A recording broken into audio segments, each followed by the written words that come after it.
Guys, today I'm going to show you how you can boost your volume power in LENOVO Yoga Tab 3 Pro.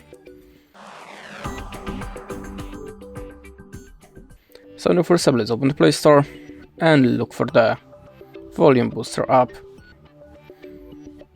Choose your favorite one, install it and open.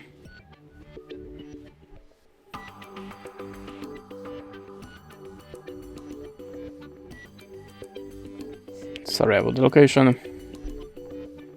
Orientation. Now close the ad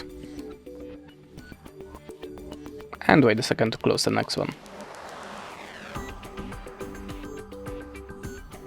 Now tap on the accept, and as you can see, there I have a slider, so you can manage the boost power by this little slider. So just add it to turn it, and that's it. If you want to turn off this application, click on the stop boosting button, and this is the way how you can do it. Thanks for watching and goodbye.